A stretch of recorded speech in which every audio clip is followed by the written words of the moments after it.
তোর কই দিকে নিয়ে আসিস? টাঙ্গাইল থেকে আসছে। আত্মীয় তো হয় না, বেড়াইতে আছে কিভাবে? যে বোন হিসাবে আমি ওটা ডাকি, ও আমার ভাই হিসেবে টাঙ্গাইল তো।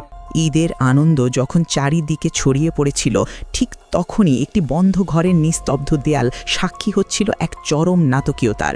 লোকচক্ষুর অন্তরালে টানা ৩ দিন ধরে চলে এক রহস্যময় লুকোচুরি ও রুদ্ধশ্বাস রোমাঞ্চ।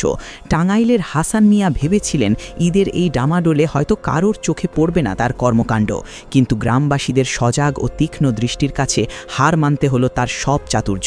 শেষ রক্ষা আর হলো না। ঘটনার সূত্রপাত টাঙ্গাইলের মেয়ে জান্নাতি খাতুনকে নিয়ে। অভিযোগ উঠেছে হাসান মিয়া অত্যন্ত কৌশলে জান্নাতিকে নিজ এলাকায় নিয়ে আসেন এবং গত ৩ দিন ধরে একটি বদ্ধ ঘরে অবস্থান করেন। প্রতিবেশীদের মনে যখন সন্দেহের দানা বাঁধতে শুরু করে, তখন তারা বাড়িটির ওপর কড়া নজরদারি শুরু করেন। অবশেষে উত্তেজনার পারদ যখন চরমে, তখন এলাকাবাসী হাতে নাতে ধরে ফেলে এই কথিত জুটিকে। পরিস্থিতি বেগতিক দেখে নিজেকে নির্দোষ প্রমাণ করতে মরিয়া হয়ে ওঠেন হাসান মিয়া। তিনি জনসমক্ষে এক অদ্ভুত ও খোড়া যুক্তি পেশ করেন। তার দাবি, জান্নাতি তার কোনো প্রেমিকা নয়, বরং সে তার ধর্মের বোন এবং তাকে ভাই বলে ডাকে। কিন্তু এই তথাকথিত ভাই বোন কেন দীর্ঘ ৩ দিন ঘরের দরজা বন্ধ করে লোকচক্ষুর আড়ালে ছিলেন, সেই প্রশ্নের কোনো সদুত্তর দিতে পারেননি তারা। সে আসছে টাঙ্গাইল থেকে আসছে। হ্যাঁ, জন আসছে। আসছে বেড়াইতে আসছে, একদিন আসছে। বেড়াইতে আছে তো আত্মীয় হয়? আত্মীয় তো হয় না, বেড়াইতে আছে কিভাবে? হাসানের এমন হাস্যকর দাবিতে উপস্থিত জনতা আরও ক্ষিপ্ত হয়ে ওঠে। উত্তেজিত গ্রামবাসী তাৎক্ষণিকভাবে তাদের বিয়ের দাবি তোলেন।